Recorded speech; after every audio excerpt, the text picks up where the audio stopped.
On this episode of the End of Tourism podcast, Season 3, Invocations. And what I found with so many of the Indigenous travelers I was interested in was that they did the same thing. They left accounts of British society, of customs that they found interesting or problematic or just kind of dumb at the times. They were able to cast that kind of critical eye that was being, cast upon other societies at the same time.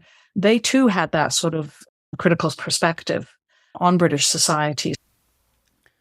Welcome to the End of Tourism podcast, Season 3, Invocations. This season features a deeper dive into the crevices of exile, wanderlust, and radical hospitality with diverse authors, activists, and storytellers. For some, tourism can entail learning, freedom, and financial survival. For others, it means the loss of culture, land, and lineage. Our conversations explore the unauthorized histories and consequences of modern travel. These are dispatches from the resistance. You can listen and subscribe via Apple Podcasts, Spotify, or any major podcast platform. You can follow us on social media via the handle The End of Tourism. And if you want to continue to see the project grow, you can support us via our Patreon page at patreon.com/theendoftourism. I'll be your host, Chris Christou. On this episode, my guest is Cecilia Morgan, a professor in the Department of Curriculum, Teaching, and Learning at the University of Toronto. Her work focuses on 19th century and early 20th century Canada as part of the British Empire and transnational worlds. She has been researching the history of English-Canadians and Indigenous peoples' travel, tourism, and transnational mobility for over 25 years, and is particularly interested in the way that gender and empire have been part of those processes. Her publications in these areas include Sweet Canadian Girls Abroad, English-Canadian Actresses on Transnational Stages, Travelers Through Empire, Indigenous Voyages from Early Canada, and A Happy Holiday, English-Canadians and Transatlantic Tourism. Professor Morgan lives in Niagara-on-the-Lake, Ontario, Canada, a destination for cultural and wine tourism. As well as witnessing the many changes the town has undergone since the early 1980s with the expansion of tourism, she has written about its history in her book, Creating Colonial Pasts, History, Memory, and Commemoration in Southern Ontario. Welcome, Professor Morgan, to the End of Tourism podcast. Thank you for joining us today. And do you think you could offer us a little peek into where you're speaking from and what the world looks like for you, where you are?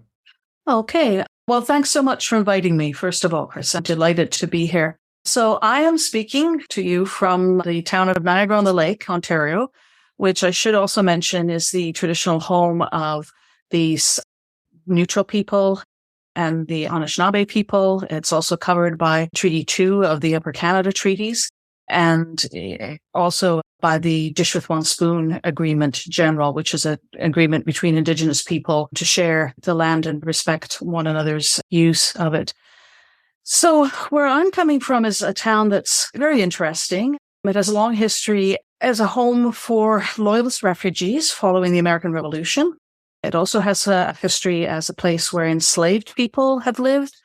But I would say the other, really interesting and probably very relevant part of this town's history for this podcast is the fact that since the 1880s or so, it has been a tourist town, a place where people have come to, enjoy the lake, the natural surroundings, Regency and Victorian homes, because it has not actually been touched much by industrial activity. And today it's the home of the Shaw Festival Theatre, a lot of winery tourism, agricultural tourism. I'm still trying to figure out exactly what that term means. We just had, as everybody did, the municipal elections, and we had a number of councillors, in particular, one who was very big on the notion of agritourism. And I kept thinking, what exactly does that mean? I mean, what does that mean? Does that mean you want, are farmers going to be willing to have tourists come and stay with them, live with them, stare at them? It just gets bandied about right now as a somehow more authentic form of tourism. But I think it's also highly problematic when most of the reasons why you're able to run these farms is because of labor from other parts of the world that's being highly exploited too. So I'm sort of surrounded by tourism in the place where I live. But I've lived here since the early 1980s and came here not as a tourist, but as a performing arts worker, along with my partner, who's just retired from the Shaw Festival Theatre after working there for about 40-some years. So I would say an ambivalent relationship to the tourism that surrounds me in this place. It's supported my household. It's allowed us to actually have a home here. It's allowed me to pursue graduate work in Canadian history. But I have also seen some of the less fortunate things that it's done to this area. Yeah, I mean, that's definitely one of the enduring insights, perhaps, that comes out of this work on the pod, is that in tourist places and even outside of them, we all seem to be implicated in this industry and in this lifestyle. And so I really, really appreciate the fact that you're willing to recognize it, in part because it seems to me to have a place in your research and the way that you have come to writing about travel and tourism. And so in my research, I came across your work, including numerous books of yours, Sweet Canadian Girls Abroad, A Happy Holiday, and the book Travelers Through Empire, Indigenous Voyages from Early Canada. And it really struck me as something that I had never seen before. And frankly, not really since, although you do mention some other books in regards to the travels of Indigenous people in what we would otherwise call or have called the colonial period. I'm curious for our listeners who may not know, would you be able to offer a little bit of background on the book Travelers Through Empire and perhaps the inspiration that drove you to write it? Sure. I thought, well, one of the reasons I became so interested in that topic was that in my previous book, A Happy Holiday, which is about English-Canadian travel to Britain and to Europe from 1870 to 1930, I knew that there were Indigenous people who had traveled during the latter part of the 19th century and the early 20th century. So, for example, the poet and performance artist Pauline Johnson, the writer, ethnologist, and activist John Brant-Serro, who, like Johnson, was from the Haudenosaunee community of Six Nations, and other people who were chiefs from British Columbia, for example, who had traveled to Britain to petition the Crown for redress of land and resource grievances. And I thought I would include them in that particular book. I thought they could be their own chapter, but the reviewers for my Happy Holiday book said, no, this looks like it deserves its own attention. So I left them out of that particular project because I realized they were right. And then when that book was finished, I started thinking about, well, is there a longer history here of Indigenous people traveling outside of what we now call Canada, outside of the British American colonies and the Dominion of Canada? And I knew a little bit. I knew that there had been, in the early 18th century, there had been a number of Haudenosaunee chiefs who had traveled to the British royal court. I knew that Joseph Brant, one of the leaders of the Haudenosaunee during the American Revolution, had traveled to England and had been treated like a celebrity while he was there. So I just thought, let's kind of start poking around further and further. So what became clear to me was that, there was this very long history of people being mobile. And I think that, for me, that was a revelation, because I think a lot of Canadian historians maybe, but also certainly Canadians in general, we tend to think of Indigenous people as having been kind of encased and encaged by colonialism, that they lost all their ability to move, whether it's to move geographically or socially or culturally or politically. And certainly that was sort of the fate for a lot of people with the development of settler colonialism in Canada or the British American colonies in the early 19th century. Their lives became circumscribed. But what I also kept running across was the fact that that very colonial state often made it, I wouldn't say possible, but certainly necessary for people to be mobile, to go to Britain, to petition the Crown for land grievances, sometimes to go as part of a traveling troupe of entertainers, sometimes to go for missionary fundraising, which was the case of Peter Jones, who was a Anishinaabe and Methodist missionary, as well as being an Anishinaabe chief in the 1830s and 1840s. So I kept finding more and more instances of these, and I thought there are patterns here. There are sort of similarities. I mean, there's some important differences too. So individual stories were important to me, but there are also patterns as to why people went. And so at the same time, other scholars too Cole Thrush, who is a scholar at the University of British Columbia who works in Indigenous history, also has looked at London as a kind of a center for Indigenous people. In fact, his book is called Indigenous London. And, he makes a claim that at that particular city, the heart of the British Empire, the metropolitan, center, became, in his arguments, a kind of Indigenous territory as people entered into it and claimed spaces and made spaces in order to mostly to present political grievances, but also to claim, new worlds for themselves. So just as we think of Europeans claiming new worlds, however erroneous that notion is, so too did Indigenous people claim spaces in Britain during the period I'm looking at. There are also people who looked at Europe as well, but my interest was mostly in people dealing with the British Empire. So my work was kind of confined to that. In that book, I've also looked at the travels of children of the fur trade, the Northwest fur trade, from about roughly the early 1800s to about the 1870s. And these were children whose fathers, for the most part, were Scottish, a few English, who decided when they left the fur trade and were sent back to Britain to either bring their children with them, or in some cases, when they died, had their children sent to Britain for education and also to meet their British families. In some cases, those children went back to the Northwest fur trade country or to Red River. In some cases, they stayed and married British people, and in a few cases went to other parts of the British Empire. So I was sort of interested in how, colonialism has moved people around for various kinds of reasons, but sometimes that kind of movement was not always what colonial officials imagined it was going to be. Sometimes it could subvert the overall gains or overall goals and aims of colonialism.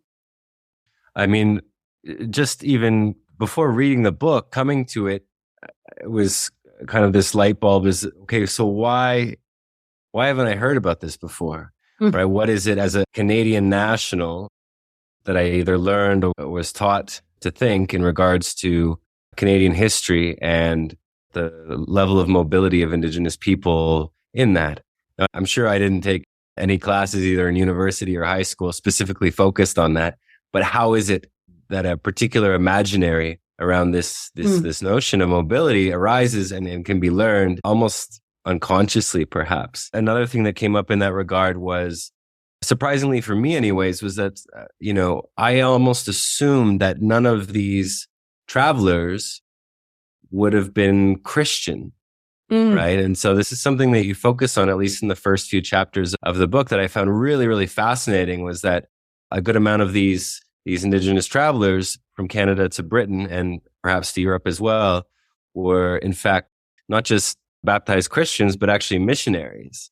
And I'm wondering for you, what were some of the main differences that you noticed between those Indigenous travelers traveling overseas who are Christians and those who are not? Yeah, it's a really good question. I mean, because most of the people I looked at were, in fact, Christians. I think one of the things that Christianity did, for better or for worse, I'm not saying that this is something we need to celebrate, but it did provide literacy in English.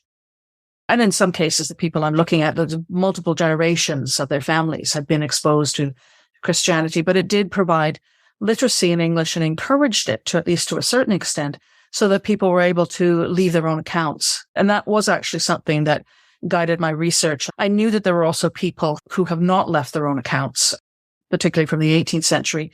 And while I find their stories very interesting, I really wanted to, I think, sort of dig down into the accounts that people had left, so that as somebody, I'm not an Indigenous historian, so those languages are not available to me, but I really wanted to discover what kind of claims were they making, what motivations did they have, and also what did they make of Europe, because they left, in some cases, travelogues, very much like people, contemporaries at the time who were going off to places in Asia and Africa or other parts of North America or South America, who were also writing travelogues about the people they had seen and the places they'd been, and, sort of ethnographies of various customs.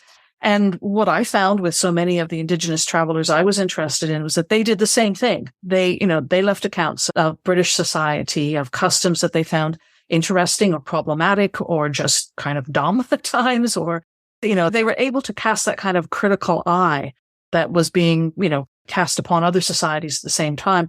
They too had that sort of critical perspective on British society. So, and Christianity was part of the reason why they were able to do that.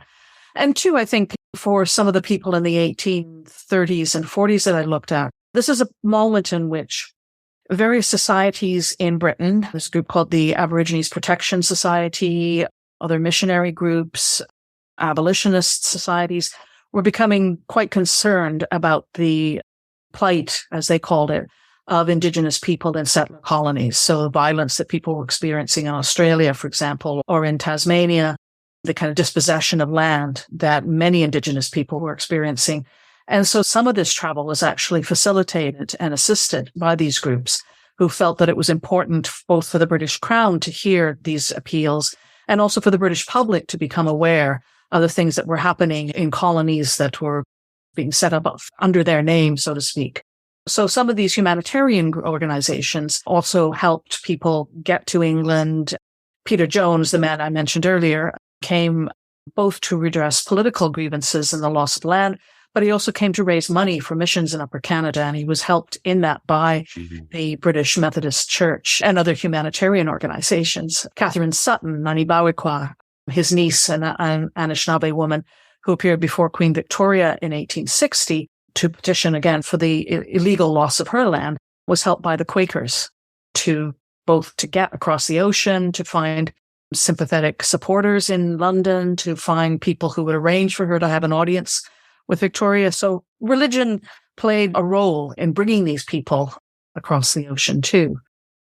And you also mention certain aspects or themes or confrontations, cultural confrontations around race and gender, in part because the 19th century certainly being an extremely, for lack of a better word, fucked up century in regards to the way that race and the social sciences began to use quote unquote scientific methods or pseudoscientific methods in order to categorize people and turn race essentially into a weapon globally. And so you talk a little bit about these notions of these travelers' encounter in Britain and Europe. And I'm wondering if you could speak to a little bit of that for our listeners, is these notions of race and gender that even though there were some of them and maybe a lot of them were converted Christians, that it was still a bit of a shock from what they saw in England and in Europe.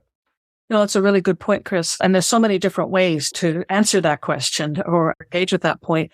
I mean, for one thing, a number of these travelers came from communities with a very strong sense of their own histories, a strong sense of the fitness of their own and legitimacy of their own political and social structures.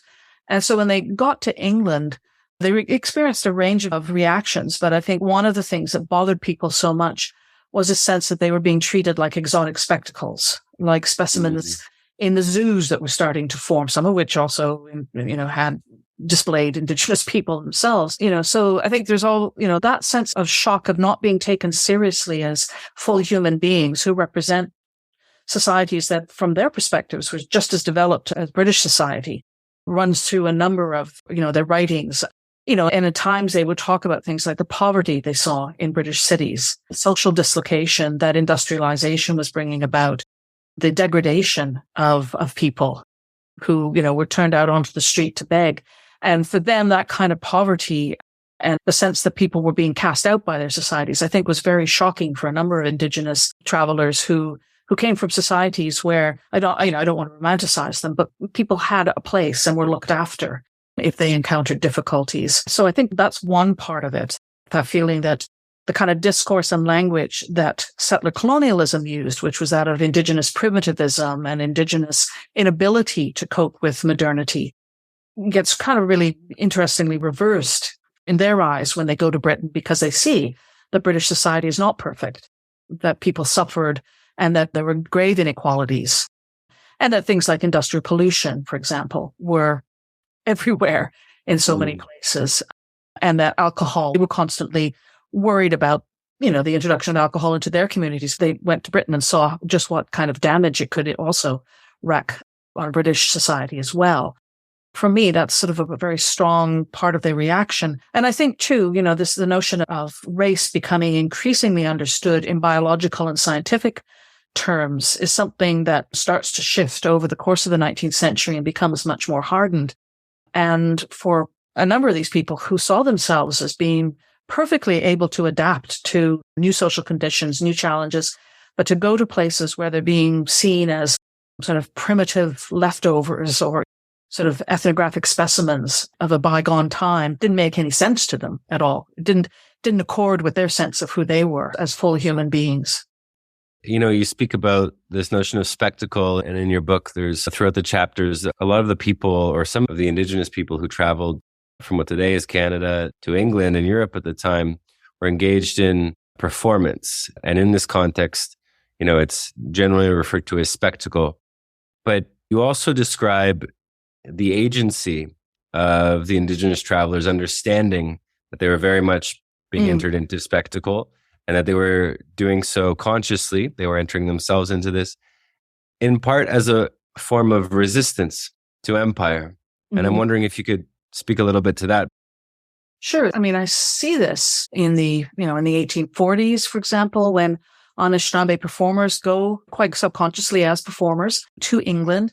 And when they're seen, people would look at them on the street and especially knowing that here was a group of quote unquote Red Indians, a term that's often used in a kind of a derogatory way, they would turn things around in different kinds of ways that almost sort of taunt people.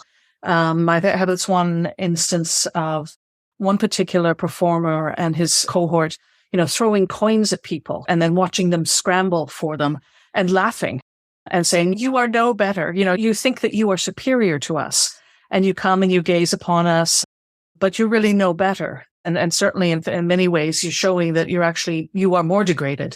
That being said, there are moments, I think, of cross-cultural communication. Usually when people are taken away from the street or the exhibition platform, when they meet in more intimate domestic settings in which they can talk and exchange information or viewpoints or perspectives. But there's also the case in that particular group. One of their members married an English woman during the time they were in England. And the wedding itself was treated in the pages of Punch, the English satirical paper, as this kind of meeting, not just of exotic beings, but of primitive savage beings. There's a lot of line drawings that make fun of them, that talk about the kind of future that this young woman is going to have. Then there are also moments when they're so well aware of the fact that they're being seen as a spectacle that, for example, Peter Jones was asked to wear Indigenous clothing when he appeared on lecture platforms to raise money. And he wrote privately about the fact that he just disliked that so much because he felt people were looking at the clothing, not understanding any of its meanings to him or to his community or its history, but just seeing him as this kind of Red Indian from the forest and not hearing his words and not understanding the fact that here we have somebody who is a missionary, a minister, a chief, comes from a community, has a long history of dealing with Europeans in the settler colony. Then his niece, Catherine Sutton, when she went to meet Queen Victoria, made a clear statement about the fact that she refused to wear Indigenous clothing, actually. And people have looked at that statement and thought, does this mean she talks about how I'm a good Christian woman and I know how to dress properly?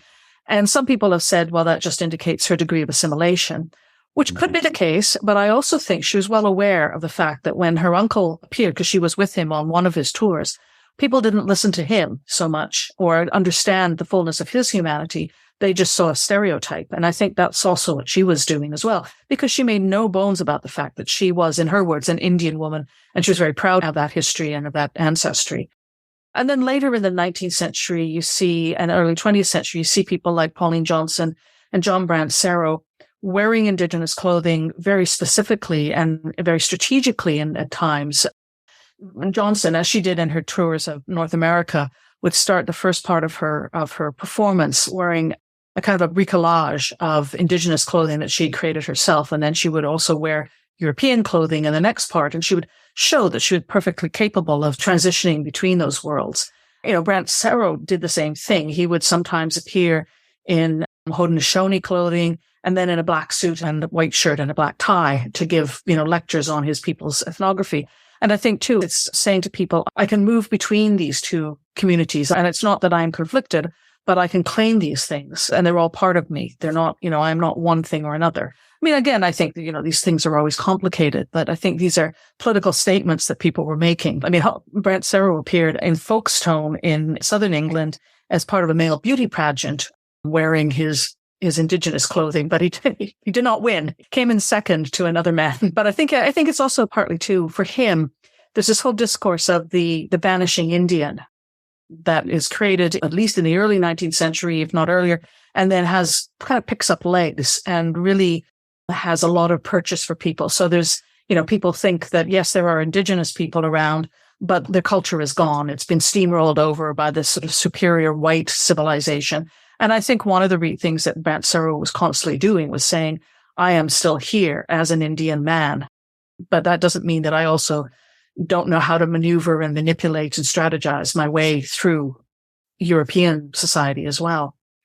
It's fascinating, because I guess in the critiques around tourism and perhaps modern urban society in general, there's always a certain degree of contempt for the spectacle. Yeah. And here in Oaxaca, I was just meeting with a few friends the other day and kind of having this conversation of if we were to develop or introduce or present some kind of intercultural curriculum, which is to say an achieved version of it, whatever it might look like, would it be possible to do so, undermining, subverting, overcoming a spectacle? And at the end of the conversation, we didn't really have a strong answer, because how do you escape something that you're inside of? And I guess that maybe brings me to my next question in regards to these notions of spectacle that these Indigenous travelers were entered into consciously. Given your research in that regard, and given the fact that you currently live in a tourist town, what parallels between then and now do you see in terms of tourist culture, and what might we learn from these Indigenous travelers in regards to spectacle? It's a really good question. And it is one I thought about a lot, and especially in writing the latter part of the book, because spectacle by that point had become such an entrenched part of imperialism's display to itself and to others. I guess just by backing up a little bit, one of the reasons why people participated in things like some of these traveling troops, for example, and I'm not really talking so much about Wild West shows right now, because those come later and they're a bit of a different beast in my estimation, was that this was an opportunity for them to display their culture as best they could under those circumstances on their own terms. And to be sure, some of them were professional performers. They knew how to work crowds. They knew what people were expecting. But what I saw was that some of them were always trying to push that a bit further, to say, you thinking you were going to see this. Now I'm going to give you this, but I'm also going to give you a little bit more of that. And I think what I see is a little bit more agency than in some shows, whereby white promoters, sometimes with the collusion of white governments who, for Buffalo Bills shows, some of those performers had been coerced into going, it's either that or go to jail, right? After participating in Indigenous uprisings in the United States. And I think the same thing with Johnson and Brant Serrow. They made conscious decisions to go to Britain to perform. Did it for money, for sure. But by the same token, I think they did exercise a bit more agency and a bit more choice, about what they were going to show people and what they weren't going to show people. And I get hints of that in newspaper interviews when they kind of push or pull away from some of the reporters' questions that are more obtrusive, just generally ruder. But you're quite right. It is so hard to move away from, because we've also inherited this, right? It's like living within capitalism for the most part, whether we like it or not, and have to figure out how to deal with that. I think today, what I see happening, and I know there are people who are better versed, more expert in the area of Indigenous tourism than I am, but from what I see across Canada is that more communities are engaging in tourism in ways that they feel they control a lot more. So they bring people in to their communities under their terms. And sometimes I know they have done this because people were wandering into their communities quite rudely, without respect. And it's also, not to be too naive about this, it's also a way of making money that you can control. You can't move away entirely from all the kind of stereotypes and tropes, that I think have shaped our experiences of tourism in the last 200 years. But I think what I am interested in as a historian is like people trying to carve out these spaces for themselves in which their representations are not completely predetermined by others. And then there's another interesting question of audience reception too, right? What do audiences take away? It's so tricky. And for a historian, it's so hard to know unless you get firsthand accounts. I mean, my other work is in sort of the history of performing arts, and it is almost impossible at times unless you're lucky enough to stumble across things like caches of fan mail or, correspondence with performers. But sometimes you get hints, because often what you're also working with too are newspaper accounts. And sometimes you get hints that audiences saw things a little differently than the messages that they thought they were going to receive. Well, actually, that leads me to my next question. It seems that much of the raw material for Travelers Through Empire came from firsthand sources of travel writing, travel logs, I should say, of Indigenous travelers, while another book of yours, Sweet Canadian Girls Abroad, focuses on the travels of performing sweet girls.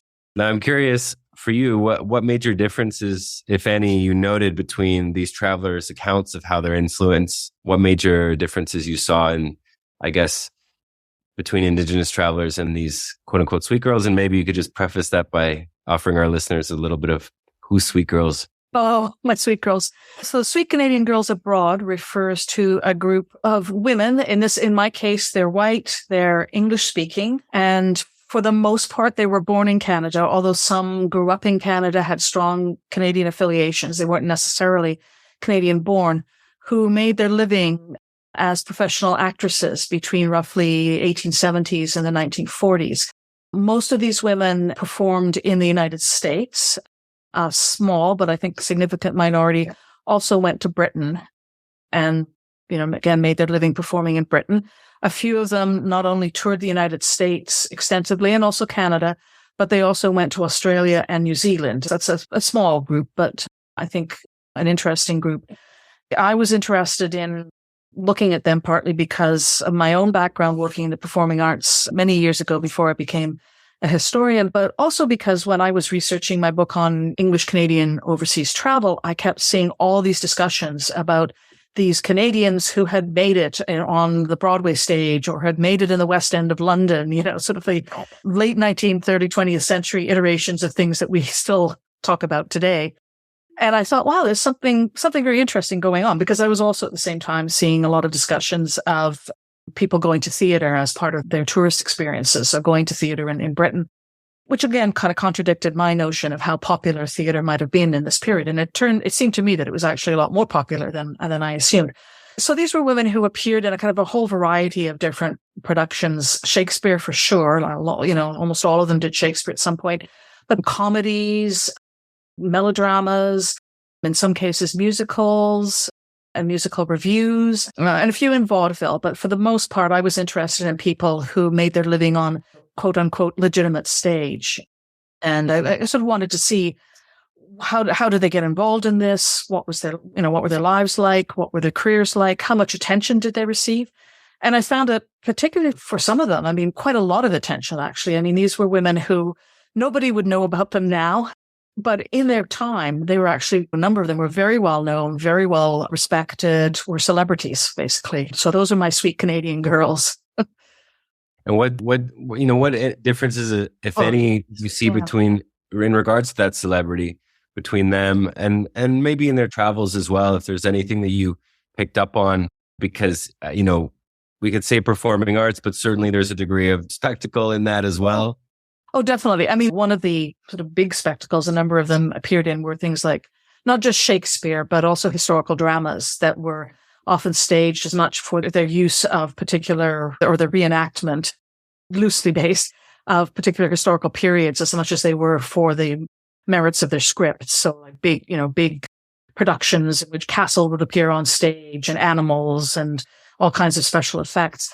I think one of the similarities that I noticed, a lot of differences, but one of the similarities I noticed was the attention that the press paid to bodies and the importance of bodies to celebrity, the kind of way in which these women embodied certain kinds of ideas for their audiences, just as the Indigenous travelers embodied certain kinds of ideas for both the people who would see them in Britain, but also their home communities and also, white people in the settler colonies from which they had come.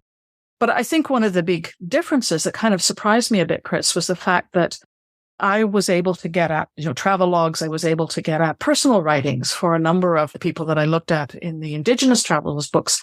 I was able to get at far fewer of those for the actresses, even though these are women who were white by the time they finished their careers, generally well off, educated, had degrees of power in their society that the Indigenous travelers did not. But it was much harder to get at their own personal feelings and subjectivities and their own feelings of what the experiences were like for them. I guess, though, just to complicate things again, the difference is that for Indigenous people during the period I'm looking at, in many ways, in other aspects of their communities' histories, life was becoming more circumscribed for them. They were moved onto smaller and smaller plots of land. The territories that they had once occupied became more circumscribed. The Indian Act in Canada after 1876 introduced all kinds of strictures as to what Indigenous people could and couldn't do. For the women I was looking at, becoming a performer, becoming an actress actually opened up worlds for them in many different ways. It certainly wasn't easy. And for some of them, the promises of fame never really materialized. They were working actors, but doing so under not great conditions. But still, the world opened up for them in different ways. They were able to travel. I mean, in fact, had to travel in the period I'm looking at. If you wanted to make a living in theater, you had to tour, you had to be on the road a lot. As I discuss in the book, for some, that also opened up the possibility of being a tourist as well.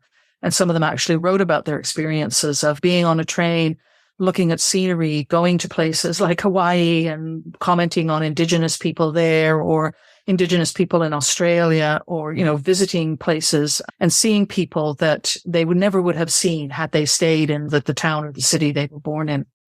Yeah, it's at the very least eye-opening to hear that although the conquests of Indigenous territories worldwide during the previous centuries were generally speaking unidirectional, at least in their principles, in terms of imperialism, that there was many directions in which the mobility of individuals and groups took throughout. And that complexity, I think, deepens our willingness to see the history in a way that, generally speaking, it wasn't taught to us in public school, we'll say, right? In government-sanctioned education.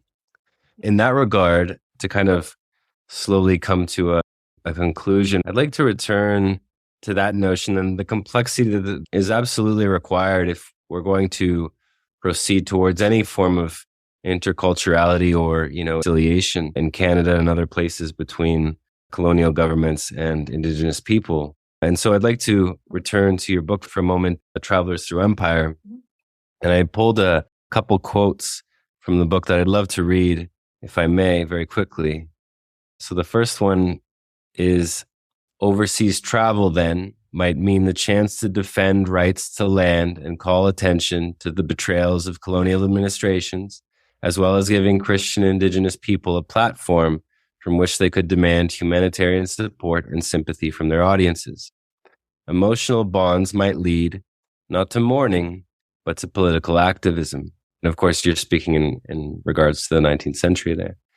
And then the second quote is, the trajectories of these relationships did not fall into any one pattern or category. Their varied paths suggest the complexities of such intimate relations, forged both within and against colonial power, end quote. And so I'm curious, Professor Morgan, what lessons, forgotten or passed down to us, might we take from these accounts of how Indigenous people traveled into the heart of empire? I think one of the things I'd like people to take from this is Indigenous people's agency. For me, that, it's not an uncomplicated agency. It's not always a straightforward resistance. And so often we think of resistance as being manifested in kind of physical ways, right? Warfare or demonstrations.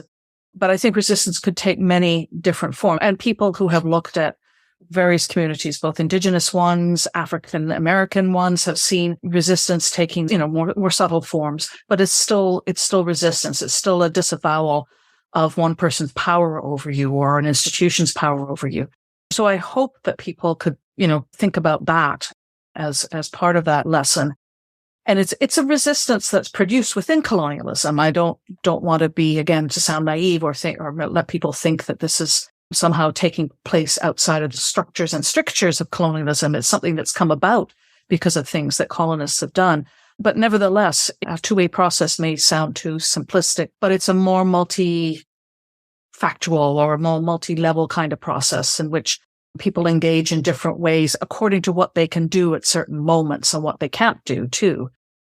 And I think too that, we can look at big pictures, and they're certainly important, and they're certainly what we need to think about, and big structures. But I think we also need to recognize how human beings have engaged with those structures, and that it's not always as simple and as straightforward as we might think. And so that's my point about not thinking of this only under the kind of the emotional terms of mourning, but recognizing that certainly people were mourning things at times and calling their audience's attention to things that they had lost because of colonialism.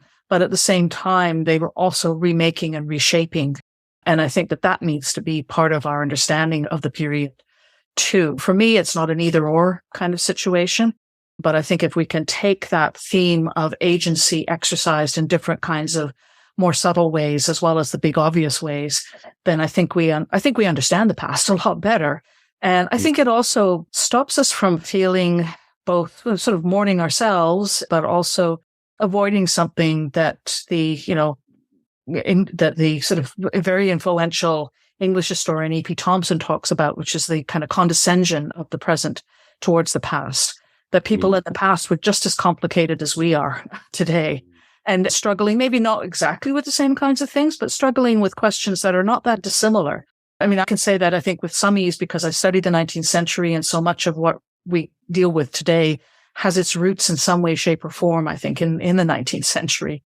Yeah, it's just some little breadcrumbs for steps forward in this kind of way of reshaping our approach to the past, to the present, and, to what we would otherwise want to make of it.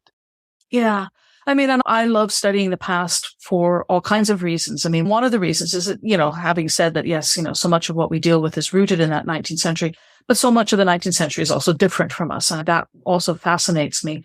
But something that I hope I convey to my students all the time is that simply because things were, this is maybe simplistic, but simply because things were a certain way in the past doesn't mean that people didn't question them then, and doesn't mean that we can't question them now and try to work to make them different today. I mean, I think sometimes people, when they think about the sheer weight of our histories, they become burdened by that weight and depressed by it, and they can't see that things could be different, and that there were people in the past who thought things could be different too. Beautiful. I love that. And what a gift to our listeners. So on behalf of them, for you, Cecilia, deep bow for your willingness to come on the pod and speak to some of your work and what you've been willing to put yourself to all these years.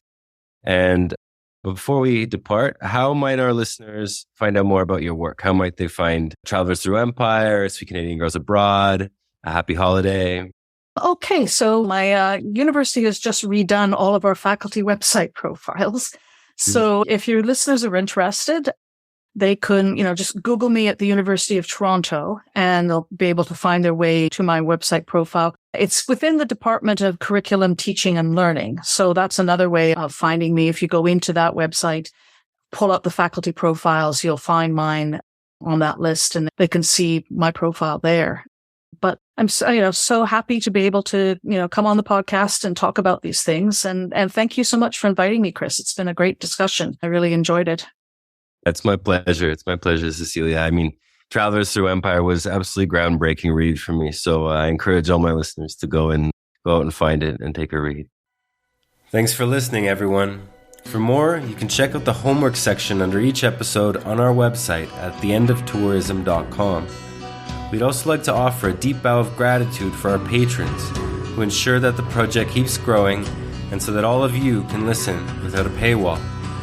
In this way, we participate in the gift economy and invite you to do the same via our Patreon page at patreon.com/theendoftourism.